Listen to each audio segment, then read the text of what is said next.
So where are we talking to you? Where are you from? Where are you contacting us from?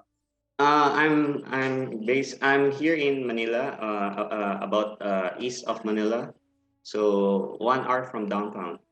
Okay, okay. I'm curious. Your submission was a photo, and in Yes, that yes, photo, you're holding something. For the people right yeah, now who can't see that photo, can you describe uh, who you are, what's in the photo, and why you submitted it? yeah. For those who haven't seen it, I have some on my hands right now. It's actually, I don't know if you can see it on your camera, but I, it's a high grade type of charcoal, which we call biochar in the academic and scientific field. So it's just a piece of charcoal, but made in a different way, without emitting smoke. So it's called pyrolysis in engineering, or thermal cracking in chemistry, where we extract all the oxygen and hydrogen from wood or any material. In the picture, I was holding biochar made from coconut husks, which, along with plastic and garbage, pollutes Manila Bay every time there's a super typhoon. And you know, Manila Bay is where the United States Embassy is located in Manila. So yeah, so I shared biochar for my submission because I think, like many other scientists around the world who is in this mission to advocate the use of biochar to reverse global warming while tackling garbage. So we have a Dutch scientist discovered this in 1966 in the Amazon basin. So it's the wisdom of how ancient Amazonian Indians have flourished for two to 3,000 years before the Spaniards came. So they have survived four mega droughts, including the one in 800 AD, the one that is being compared to what's California is experiencing now for the last 20 years. oh, I didn't even know So that.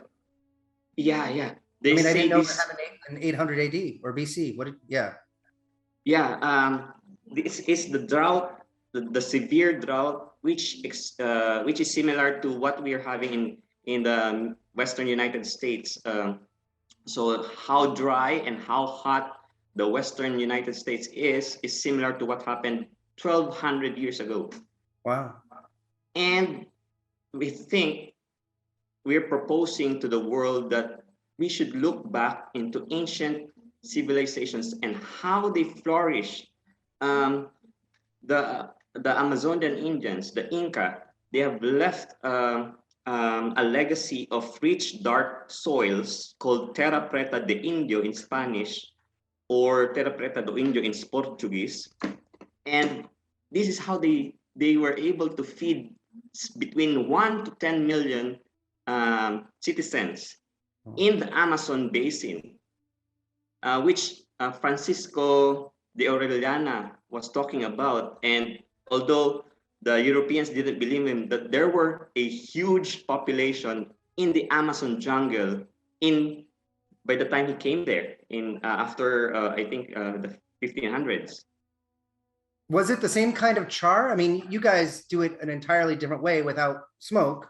They obviously didn't Yes. have that technology, but they used Um, a different process or yeah, we now have learned how the ancient Japanese and the modern Japanese have done it, how the ancient Germanic tribes have done it, oh, how the ancient African tribes have done it.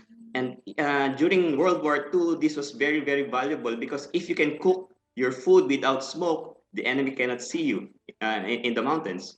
So it's not something new, although we have, you know, engineers have developed to industrialize this process so that huge waste from the agriculture industry can be converted into charcoal and energy and even jet fuel. oh So wow. Yeah, there are companies in the United States who's been funded in the last 5 years by the U.S. government to expand this industry. Wow. Okay. All right. Well, I mean, that sounds incredible. I love the idea that it's an old technology, but it sounds like you and many, I'll just say, scientists and engineers today have figured out a way to recreate it and hopefully recreate it more effectively and more efficiently. I don't know how much you know, but the reason we're doing this obviously is to celebrate my father who created Star Trek. And I don't know how much Star Trek you've seen and what you know of it, but I mean, it's a show that talks about a better future for all of humanity and all life on Earth. And part of this campaign is to really honor that and find people out there who also are believe in that and are working towards that. And you certainly seem to be one of those people. Did you ever see Star Trek? Did you, and it's okay if you haven't, but did you ever watch Star Trek? I love the series from 1968 to Yeah. 1966 to 1969, Yeah. and the ones that the movies in in the mid 80s and the one in the 90s, Yeah. and also recently Into Darkness, and the one where the next one that Yeah. they save a civilization from an exploding mountain, Yep. volcano. Yep. Yeah. Which is So its own thing because in Star Trek they had this the Prime Directive, the non-interference directive, but of course yes, Captain Kirk always sort of bent those rules because he never really wanted to just let an entire civilization die for no reason. So anyhow, no, I'm so happy you enjoyed them and watched them. I appreciate that, and I love what you're doing because it fits in with what we're trying to do, which is find people like you who are trying to make the that future a reality. Um, I'm kind of curious. We're raising funds at the foundation for nonprofit organizations that are working on important issues in equality, justice, and sustainability. yes, How else do you think people can work together to make the world a better place? I mean, what else outside of what you do you think our world could really use right now? yeah. The It's a big question. greatest challenge, yeah, the Star Trek has inspired me with the concept of the collective strength of humanity in solving seemingly insurmountable challenges such as climate change.